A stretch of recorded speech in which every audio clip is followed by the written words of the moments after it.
Yeah. So back on that gang injunction, did you ever happen to see any of those street sweeps that they did?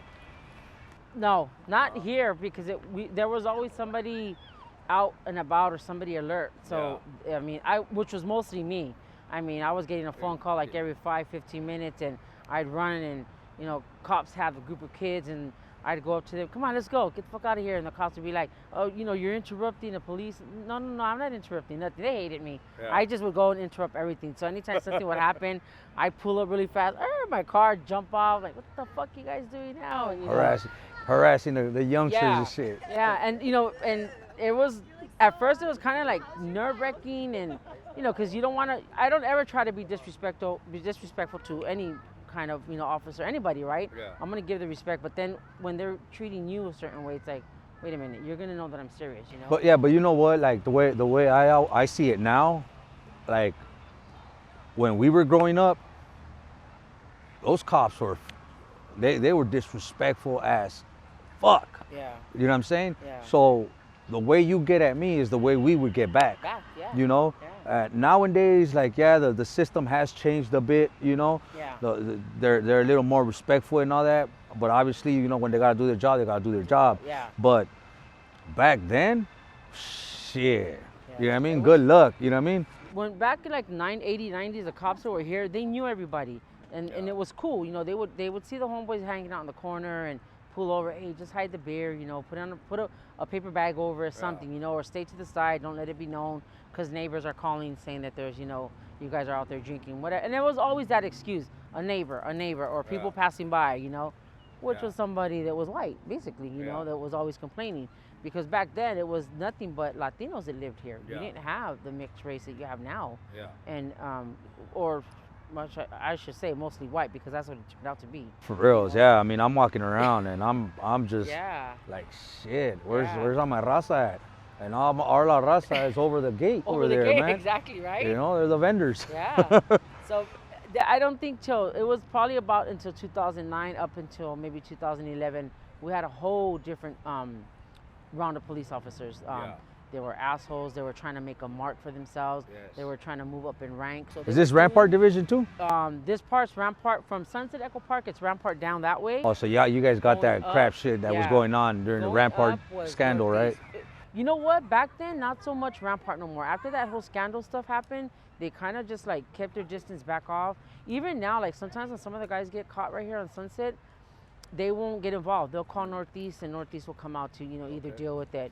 But it got pretty ugly. Some of these cops, like I said, were trying to make a name for themselves, and they were putting fake cases on people. Yes, yeah, that happened a doing the lot most. during those years. And in 2010, it was a big case that was they tried to get 9 people from Echo Park to say that they orchestrated this big murder. It was a Christmas massacre, they called it, and it was all done by one guy that was hooked on meth, and he was a youngster, but. But they tried to take a handful and they down. tried Yeah. to say that my brother was the leader, and my brother. When we went to court, it was funny. You ever seen what is it? The next 48, and they have the lineup of people, right? Yeah, yeah. So that's how it was. 48 hours, Yeah, something you like go that, to yeah. court, and they had the lineup. It was my brother, my nephew, my husband, my brother's kids, my nephew's kids, my son, and we're like, wait a minute, who the fuck are you? This ain't mafia here. Like, what the hell, It was scary. It was. I mean, as much as I want to laugh about it now, but it was scary because we're like, wait, can they do that? Like, what power do they have to do shit like that? They And got away with a lot yeah. of shit during those years. so having to prove, Can you tell us, for those that don't know, including myself, tell us about that Rampart scandal? I had homies that were part of that Rampart scandal, older homeboys. Corruption like a motherfucker. The way you see it on TV, it really happened that way. People were getting pinned for drug charges that they didn't commit, they didn't do. Murder charges. They were planting guns on people. Yep. What was it? Took one officer, one cop, and then he recruited maybe another 2 or 3. But that one cop did damage to thousands of people. And the city had it. They fought through tooth and nail. I don't know how they got whatever evidence they did. And or what it I was. remember I was in prison. I was in Sycamore, Chino, and I remember somebody going back to court behind the whole Rampart division scandal. Yeah. You know, and I was just like, I didn't believe it. I just saw it on the news. You know what I mean? But when you see it and you hear about it, and you see the guy walk down the tier, like, oh shit, that's for real. Yeah, because I mean, it was something like out of a movie, right? And Yeah. then to know that it actually happened in real life and people that you knew that got affected by it was like, fuck, that shit really went down. Yeah. So when that happened, stuff started happening here in Echo Park with the Northeast Police Station. So we were like, but just having to prove through teeth and nail, it was like finding that needle in a haystack, having to show that they were at fault, not us. Like we had, and just proving that us Latinos had rights. Like just because I'm wearing fucking Dickies, Nike Cortez, whatever the situation is, like don't racial profile me, because we do that all the time, right? They do that all the time. You look a Still different to way, this day, it's you happening. dress a different, Yeah. and that's what they would do. Anybody that had a white T-shirt, baggy clothes, right away pull you over. You know, my son's not from the neighborhood, but because his dad, is known and his dad's from the neighborhood, they would always mess with my nephews and my son. And they were already, they had nicknames. That's, my son was Little Casper, my nephew Little Memo, and my other one was Little Snoops. Like, no, wait a minute. I remember when an officer addressed one of my son as Little Casper, and I told him, excuse me, he has a fucking name, and his name is Michael. Don't ever address, well, he's the son. I'm like, I don't give a fuck who his father is. His name is Michael, and you address him by his name. And they would try to do that a lot with us, Hey, what's up? Even with my bro, hey, what's up, Snoops? Try to shake their hand, like, wait a minute, I don't know you. Like, hey, don't formally address me like that. My homies can do it, but you can't. And it was just, dude, yeah. In court, when we were doing that case, I was helping ACLU. I was helping a lot of these youngsters here in the community, and they knew that I knew a lot of what was going on, and on their end also them falsifying shit. So I would go and I would, I had backup for everything. I had screenshots. I had whatever emails I would find or whatever, shit I would find in the newspaper, I would, take it with me and show it for evidence, right?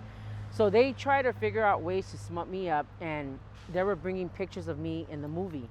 And it's funny because, I'm in the movie, I'm dressed all cholad out, whatever. I never dressed like that growing up, right? I was always girly girl. Yeah. So I'm sitting there, I remember sitting on the stand. I remember before we go in though, the lawyer's like, don't get mad, don't jump to conclusions, don't speak until I tell you when to speak, I'm like, all right. He goes, just answer yes or no to these, to the cops. And it's hard. You're sitting on that stand and they're bringing up these pictures, and I'm just looking, and I'm, you see the cops directly at you and the detectives, and you just want to climb over that fucking desk and, beat their eye like, you motherfuckers. And yeah, like you want to just get them, you fucking piece of shit liars. And just the extent that they went through to try to prove that I was a gang member. And I'll never forget the day in court when they did that, and the judge was like, he looks at me and he looks at the district attorney. He's like, wow, there's no rules in court that says you can't be a gang member. He's like, it's just like you're joining a sorority. And I'm sitting there like, okay. That stood in my head, to know that they compared it as a sorority. It was like, oh shit, all right. And that always stood in my head. So every time a cop would, you're a gang member, you're this, you're that, I was like, there ain't nothing wrong with that. Yeah. in the court's eyes, it said, they said it themselves, nothing wrong with that. That's crazy. It's funny you mentioned that you didn't used to dress like that when you were growing up, and it reminds me again of how tough it was when we would dress gang related, and it's almost like saying, fuck it, I'm gonna play Russian roulette today. Yeah. You dress up like that, it's like you knew what was coming behind the whole dressing part. And so you're saying you didn't used to dress like that. Well, how do you feel now that you see Belladonna? How do you feel of that company or brand, whatever, trying to make it seem like it's a trend or something? If you know who's real, who's fake. You just know, you can tell by the style, by the dressing, how legit you come. I'm an open book. I'm all over social media. People know what I'm about, who I am, where I come from. But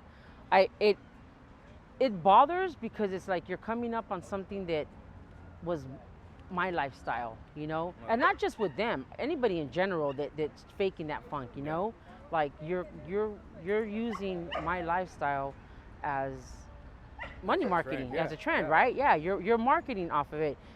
They ain't stupid, they were smart, you know, but it's a bother to see when I see people that are faking it. It's like, don't, you know what I think gets me more is that when it used to bother me a lot with the young kids, and it was more because what we went through as kids and what I experienced back in 2009 with my family, and because, you know, all the shit that the cops were saying about the dressing, our style, the tattoos, you know, just in general, right? About Mexicans, right? Yeah. And it was, my concern was like, these kids don't know what they're getting themselves into just looking that look, because you can be here walking in Echo Park looking like that for a photo shoot or whatever, you know, you're doing it.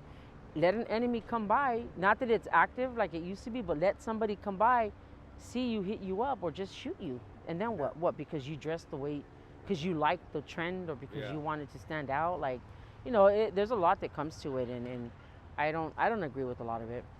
Yeah. My personal opinion, and I just want to give a heads up to all you people who want to dress the part and go to car shows and all that. At the car shows, I see a lot of people with their Charlie Brown shirts, with Pendletons, baggy ass pants, big jerseys, playing the part. It's obvious. My heads up is, you're safe at the lowrider scene. You're safe where the lowrider stuff is happening. The moment you walk away from there and you don't know your area, you're gonna know what it's like to be dressed like that, you know, because there is people still doing the whole gangster stuff and all that. It's still happening. Don't, just because it's slowed down doesn't mean it's dead. Yeah, you know. Put yourself So at I risk. want to give you guys that heads up, man. Like, know what you guys are getting yourself into. If you have no idea what the street life is like, man, be careful. It's still happening. It's still active. Yeah, don't try to It's not dead. Yeah. something that you're not. You're not. You know, you might have family that was part of it and from it, and a lot of the kids, you know, that I talk to that do dress like that, it's like, oh, my dad, or I remember my tias, you know, putting their makeup on and feathering their hairs, and you know, and to me, okay, that's cool. And like you said, you want to dress like that at the shows and do shit like that, cool. But it could be a life-changing experience, because one day something can just happen. And I mean, even for me, a couple months back in Whittier, like at my age, I had to watch my back. You know, motherfuckers want to try to jump me, and I'm like, first of all, I don't fuck around, but I'm not gonna back down either, you know. But just to know that at my age, shit like that can still happen. And then you got these young kids that are coming out trying to be part of, you know, the lowrider community, and that's cool, you know, because they're the ones actually keeping it alive and going. But you got to be cautious and careful how you do it and what you're doing. Definitely.